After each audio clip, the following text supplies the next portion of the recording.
नमस्कार मंडळी मी गणेश ठाकरे न्यूज हिंगोली या यूट्यूब चॅनलचे आपलं सहर्ष स्वागत आहे। मंडळी, राज्यात जिल्हा परिषद पंचायत समितीच्या निवडणुका ह्या होऊ घातलेल्या आहेत। त्यापूर्वी नगराध्यक्षाच्या पदाच्या सुद्धा निवडणुका ह्या होताना दिसत आहेत आणि 2 तारखेला त्याचं मतदान सुद्धा असणार आहे। परंतु ज्या पद्धतीने भाजपने आतापर्यंत जी काही खेळी खेळली त्यांची खेळी त्यांच्यावरती उलटलेली आहे असं कुठेतरी या दृश्याच्या माध्यमातून दिसत आहे। एकंदरीत जर भाजपने जर विचार करायचा झाला तर भाजपने काय केलं, एकनाथ शिंदे यांना 2.5 वर्ष मुख्यमंत्री केलं। मुख्यमंत्री केल्यानंतर त्यांच्याकडे जे काही मुख्यमंत्री पद असेल त्यांच्याकडे ते ठेवण्यात आलं आणि 2.5 वर्ष मुख्यमंत्री पद झाल्यानंतर लगेच निवडणुका झाल्या आणि निवडणुका झाल्यानंतर मुख्यमंत्री आता जी काही मुख्यमंत्री आहेत फडणवीस साहेब यांनी त्यांच्या पदरात मुख्यमंत्री पद पाडून टाकलेलं आहे। त्यांच्या पदरात त्यांनी मुख्यमंत्री पद खेचून घेतलेलं आहे आणि गृहमंत्री पद सुद्धा त्यांनीच खेचून घेतलेलं आहे। म्हणजे 2 पद त्यांच्याकडे मुख्यतः आहेत हे सगळ्यांनाच माहित आहे। आणि ज्या पद्धतीने भाजपने जे काही उद्धव ठाकरेची शिवसेना होती त्यामध्ये एकनाथ शिंदे यांना फोडलं, 50 खोके एकदम ओके अशा पद्धतीच्या चर्चा झाल्या आणि मुख्यमंत्री फडणवीस यांना जे काही माहित होतं राजकारण कसं करायचं, 2.5 वर्ष मुख्यमंत्री पद हे एकनाथ शिंदे यांना दिल्यानंतर ते काय होईल हे सगळं त्यांना अभ्यास होता। अजितदादा पवार यांना सुद्धा राष्ट्रवादीतून त्यांनी खेचून घेतलं आणि त्यांनी आपल्याकडे खेचण्याचा प्रयत्न केला। मग उपमुख्यमंत्रीपद त्यांच्या पदरात टाकलेले आहे आणि त्याचबरोबर एकनाथ शिंदे यांना सुद्धा उपमुख्यमंत्री पद देण्यात आलेले। परंतु हिंगोलीची जे काही परिस्थिती असेल ते आता पलटलेली आहे।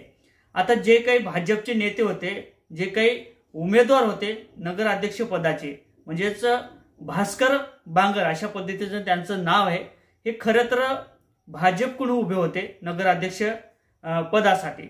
परंतु काय झालं, आजकाल जे काही फॉर्म वापस घेतलेले त्या फॉर्म मध्ये अक्षरशः जे काही एकनाथ शिंदे यांचे शिवसैनिक म्हणून संतोष बांगर आहेत त्यांनी त्यांना खेचलं। त्यांच्याकडे खेचल्यानंतर जे भाजपचे महत्त्वाचे उमेदवार होते तेच खेचून घेतल्यानंतर भाजपची मात्र कुठेतरी नाकचिप्पी झालेले, गळचिप्पी झालेले आणि त्यानंतर जशी करणे तशी भरणे अशा पद्धतीचं जे काही उदाहरण आहे ते आज भाजपला लागू झालेले।